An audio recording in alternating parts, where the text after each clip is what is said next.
Hey, don't forget to check out the Pacific War podcast week by week in association with Kings and Generals. The following documentary is based off of an interview with Amy Rupertus Peacock, the granddaughter of General William Henry Rupertus and the author of the new book, Old Breed General: How Marine Corps General William H. Rupertus Broke the Back of the Japanese in World War II from Guadalcanal to Peleliu, co-written with Don Brown. So please go check it out at Stackpole Books and all other major booksellers, and soon to be released as an Audible book at Audible. Hey, and don't forget to hit that like and subscribe button so I can feed my two feathery co-hosts.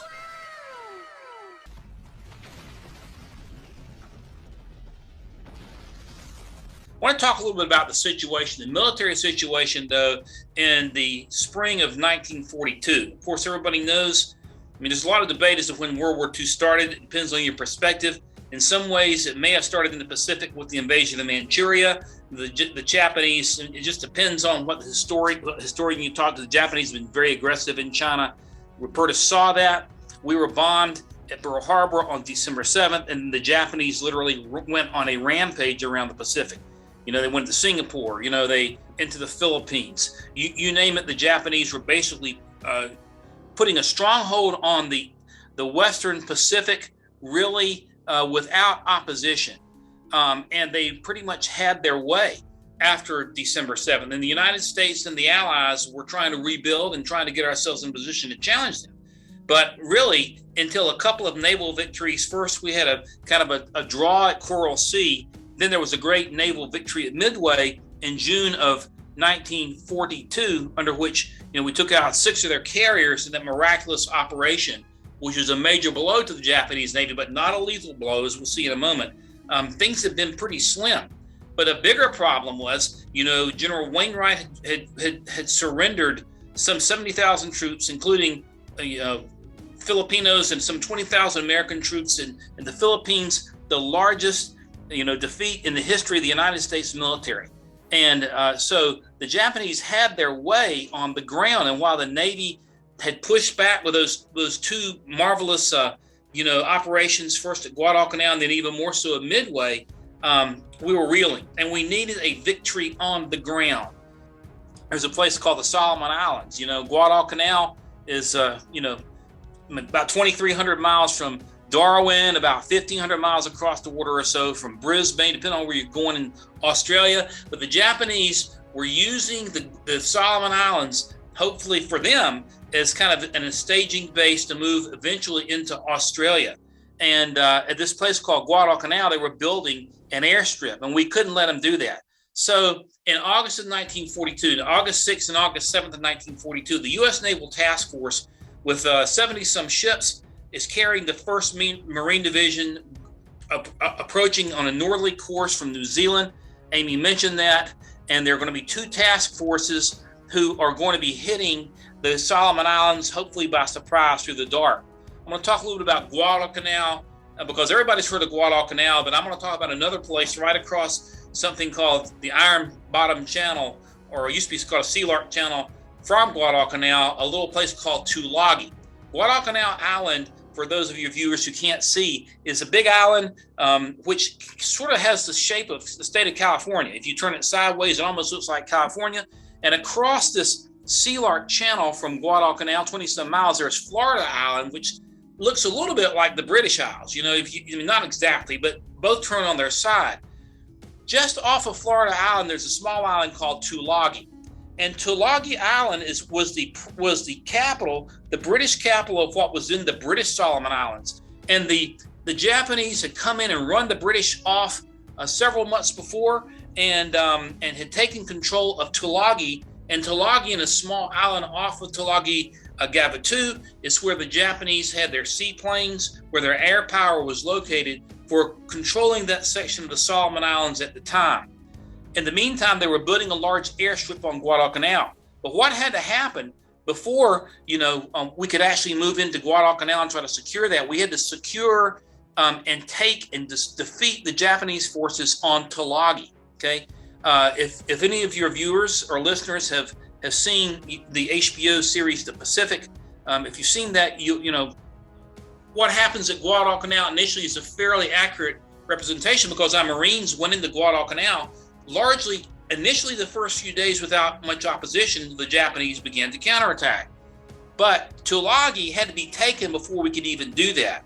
And so General Rupertus, working with General Vandegrift, Rupertus was given the responsibility of taking his Marines and their task force into Tulagi to attack it, to defeat it, and to secure it before we could even move on to Guadalcanal. Because the last thing we needed was the Japanese to be able to hit us by the air with their seaplanes located on Guadalcanal and Gavutu. You're seeing here basically the direction of the naval task forces that came in. And the task force broke just southwest of an island called Salvo, in which one task force, which brought General Vandegrift's group in, sailed basically to the south, waiting to come on to Guadalcanal. The other task force, commanded by General Rupertus, moved in position to attack Tulagi, which those operations began on August 7, 1942. On the morning of August 7, 1942, again, we haven't gone into Guadalcanal yet until we first hit Tulagi. Rupertus is assigned the responsibility of hitting Tulagi and hitting Gavutu as well. He's given air power initially from 3 U.S. carriers, the Wasp, the Saratoga, and the Enterprise, who are positioned south of Guadalcanal and flying their missions over the top of Guadalcanal. Remember, Guadalcanal was not yet as organized a Japanese stronghold to hit Florida Island, to hit Tulagi Island, and to hit various other points in order to give us a little bit of a beachhead going in. What we're seeing now is a little bit of a closer look on the general area there between Guadalcanal and Tulagi. You can see the Sea Lark Channel is 20-some miles apart. Task Force Yoke was a task force, the Marine Task Force, and that part of the division, 2,500 or so Marines under the command of General Rupertus. In the meantime, General Vandegrift took his ships to wait off the coast of Guadalcanal for the operations against Tulagi. A little closer view here of Tulagi and the islets off of it, Gavutu and Tanambogo. They were connected by a little land bridge, literally several hundred yards off the southeastern coast of Tulagi. And if you look at Tulagi, the Japanese were concentrated in the southeastern portion of that island. That'll become significant in a second because Rupertus pulled a very daring maneuver in attacking Tulagi on that morning because we wanted to hit him by surprise if at all possible. What we're seeing here is a map of Tulagi Island. And if you'll notice in the far right-hand corner, the southeast quarter, most of the Japanese forces are there. Rupertus' daring maneuver here is that he sent his men into Beach Blue up along to the northwest of where the Japanese were located. It was a daring and unexpected amphibious invasion. By the way, this is our first amphibious invasion of the war. And so Rupertus, at least in the Pacific, so Rupertus goes in, and the reason it's daring is because that whole area off Beach Blue is full of coral reef. So you cannot even get landing craft initially up onto the beach because of the coral reef. So you have to stop several hundred yards, jump out of the landing craft, and then wade in. The Japanese are not expecting the attack here. They think an attack is coming, but they have fortified in the southeastern part. So the Rangers under Colonel Edson, under the general's command, hit into this area off Beach Blue and then began moving down to the southeast quadrant of the island and coming in to hit the Japanese from behind and surprise them. They were able to pull that maneuver off. We're seeing some photographs, actual photographs now of U.S. Marine raiders coming on board on the morning of August 7th, 1942, there at Beach Blue on Tulagi. This is approximately almost 3 years to the date from Hiroshima and from the atomic attacks in Japan. So just to give us an idea of where we were. But again, we got to have a victory on the ground here. What we're seeing here are photographs taken from a U.S. Navy plane showing the direction under which Edson's raiders are moving to the south east to attack the Japanese enclave. They got to cross this big ravine, and they do essentially come in from that behind and surprise the Japanese and hit them there. We're seeing here another map of the positioning between Tulagi, which was the first ground invasion that was launched by the 1st Marines, and the islands of Tanambogo and Gavutu, especially, where we have seaplanes as well. We see that it's at 08 in the morning when the raiders hit Tulagi initially and begin to move their forces to the southeast. And then the 1st Marine Paratroop Battalion, which was activated at the time, hits Gavutu at about noon. And they both run into very, very fierce resistance. So again, unlike what we saw accurately in the Pacific series, when Vandegrift's Marines go initially onto Guadalcanal without resistance, Rupertus's Marines here are going into the teeth of resistance. We're showing some photographs again from U.S. Navy photographs of the cricket grounds burning. As our Marines are moving again to the southeast, trying to put a stranglehold on the Japanese forces there. This is a photograph of Tulagi Island. We're showing now a map of Gavutu and Tanambogo. These were considered islets. They rise up out of the Pacific, and they're connected by this dam or this land bridge, as you can see. And so at about noon, the 1st Paratroop Battalion hits there, again under heavy fire. This battle on Gavutu will go on from the 7th into the 9th before we finally get it secure. Photographs here of Gavutu and Tanambogo burning as we have to rout the Japanese out there. What we're seeing now is a kind of a map of where the troop ships were located. The Naval was the flagship that General Rupertus was on, and we see several other ships here, the President Jackson, the Hayward, and others. And so they would run in to Beach Blue from these positions off the shore, bringing our Marines in as they would hit the ground. Here's another map of Tulagi and Gavutu, so you can sort of see them together, and again showing the 1st Marines coming in, the 1st Raider Regiment coming in at 8 a.m. on the 7th, and then 4 hours later the operations commenced on Gavutu. I mentioned earlier Salvo Island. Salvo Island, as it turns out, is the 2nd largest naval disaster in history after Pearl Harbor for the United States. And so what had happened, as I mentioned earlier, our U.S. Navy scored perhaps the most magnificent victory in the history of the U.S. Navy. It's almost like our Trafalgar in some ways at Midway, when those 6 carriers were sunk through a combination of timing and weather and all that sort of thing. But even though we really weakened the Japanese Navy, their cruisers and their destroyers and their heavy attack weapons were still available, and they were going to be coming in here through this nightly Pineapple Express coming down the sleeve, which I'll talk about in a second. And they basically hit our several of our ships in a surprise attack on the night of August 9th and sent them all to the bottom. And it turned out to be a naval disaster. We lost over 1,000 men. The numbers are actually in the book. But because of this, the Navy made a decision to pull those carriers out. We didn't want to run the risk of that. And so the Marines were basically left without a lot of protection for a while. There's another map here of what happened at Salvo Island with these ships. The Astoria, the Quincy, the Vincennes, all those went down. A number of the ships showing went down, and these were the cruisers and destroyers that were out there to the northwest that were supposed to be guarding the approach and protecting the Marines as they came in first to Tulagi and then to Guadalcanal. So during this time, General Vandegrift was alerted back on Guadalcanal that the Navy were getting tense and they wanted to pull out earlier than they had planned to. And the Navy had all the supplies for the Marines, the food, the ammunition, all the stuff that they were going to unload and use on Guadalcanal and Tulagi. So Vandegrift left Guadalcanal in the evening to, if you were looking at a map, you'd see Guadalcanal and then Tulagi and the Florida Island, there's about 20 miles distance. So he's going from Guadalcanal to go find General Rupertus to tell them the Navy's pulling out, you need to unload whatever you can. Well, Vandegrift kind of gets a little lost, and he eventually gets to find Rupertus, and Rupertus was on the beach, and so he went out and they met on the USS Naval, and Vandegrift said, the Navy's pulling out, you need to alert your Marines to unload as much as you can as possible.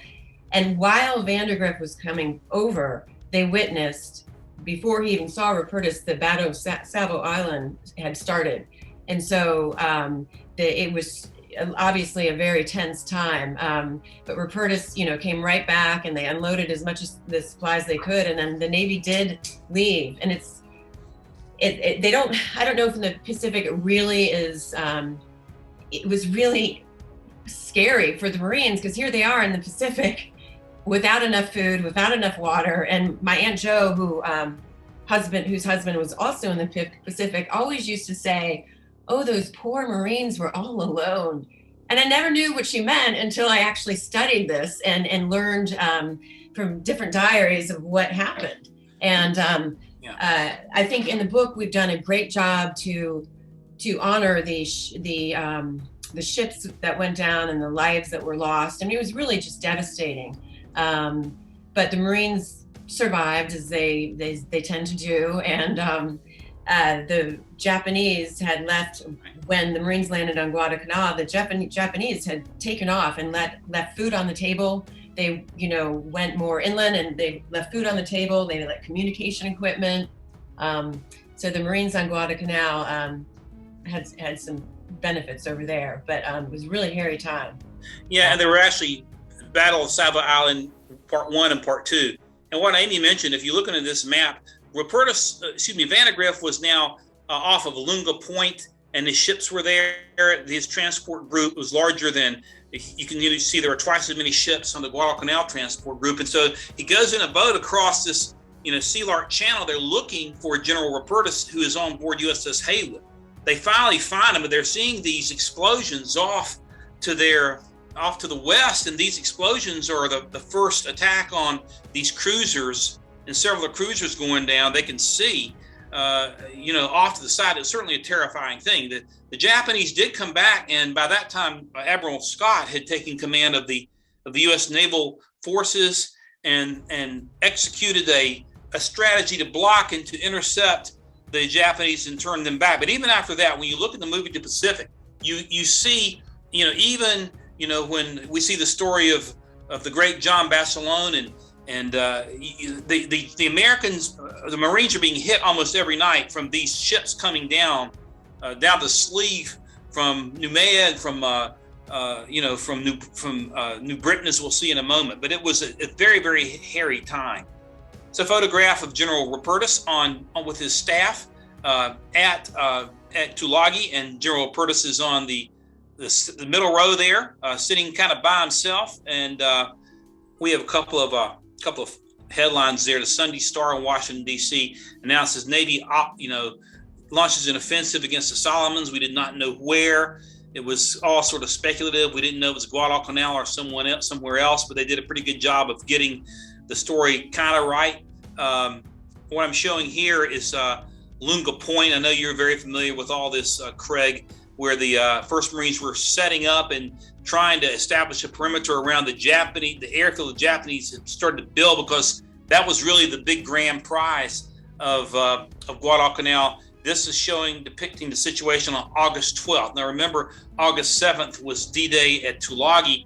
By the 9th, we'd scored our first victory on the ground. General Rupertus and his Marines had taken Tulagi, which fell the 8th, and then the next day, the following day, Gavutu and Tanambogo fell. But we had a lot of work to do now that we secured those two places to get moving on Guadalcanal. What we're seeing here is the Solomon Islands, and you can see this is a more modern map, but we see where Guadalcanal is located. And the Japanese were coming down the sleeve, kind of like the middle of this whole section of islands. I'm going to pull away for a little larger map here. They were coming out of Rabaul, which is on the island of New Britain, and General Rupertus would later become involved in fighting there in New Britain. Well, I'll talk about that in a second. But where this red map is located is basically the route that the Japanese Navy would come down almost nightly to hit Marines in the Solomon Islands, especially on Guadalcanal. We're seeing here again the juxtapositions of Salvo, Tulagi, Florida Island, and Guadalcanal, the entire area that had to be controlled. And interestingly, General Vandegrift, General Rupertus, we see here would go back and forth between Tulagi and Guadalcanal across this Sea Lark Channel, which later became known as Iron Bottom Sound, on one of these Navy yard patrol boats. I mean, it was a dangerous thing just to cross that place. And this is taken on the Tulagi side. Is that right, Amy? Your grandfather? Yeah, and he's jumping out of, I believe that's a tin boat. Right. Yeah, he really liked those, and those he really thought that the YP boats.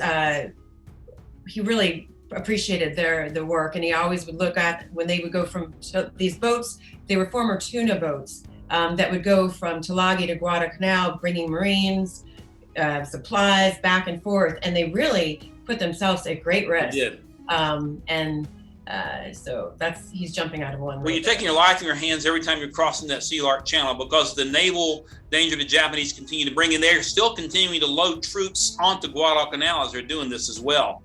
And here we see Salvo Island becomes known as Iron Bottom Sound. That really traced back to the first battle of Salvo Island, when we lost so many ships there. And again, this is showing the defensive perimeter that we kind of built with our Marines around that Lunga Point area as the Japanese continued to sort of build up really on both perimeters on the east and the west. Again, another photo showing after the Battle of Edson Ridge, which I contend is the second major battle on Guadalcanal. There were a number of skirmishes, but 3 big battles, of which General Rupertus commanded the final one, and I'll talk about that in a second. The Battle of Tenaru, some call it Aligator Creek, Battle of Edson's Ridge, and then the Battle of Henderson Field, with the final battle, which we'll talk about in a second, on Guadalcanal. We're showing some pictures here snapped off of Aligator Creek, or the Battle of Tenaru. The Japanese attempted a major offensive, again, to come into the perimeter and to break the perimeter that the Marines had set around Lunga Point.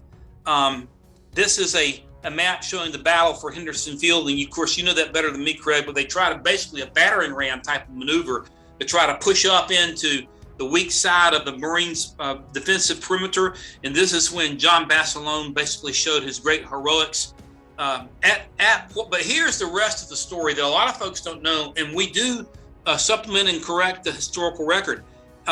General Vandegrift had left Guadalcanal and had gone to New Caledonia for meetings with Admiral King.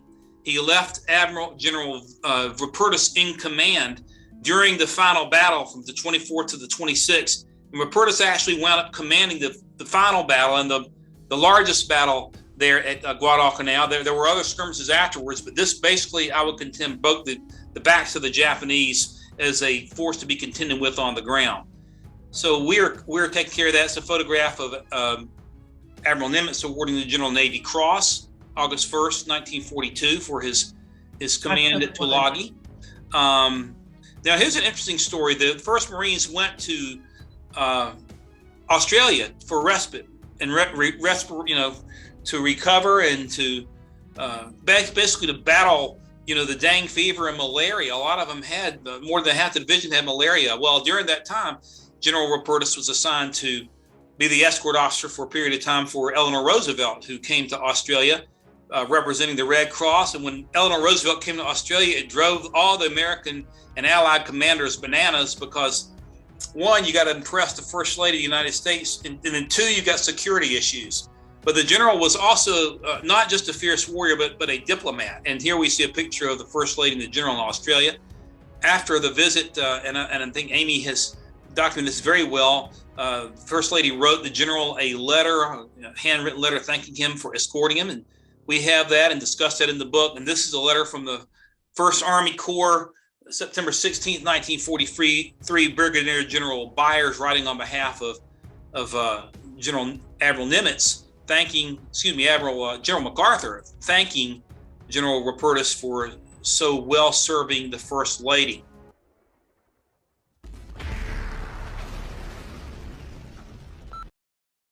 Hey now, don't forget to hit that like and subscribe button so I can feed my 2 feathery co-hosts.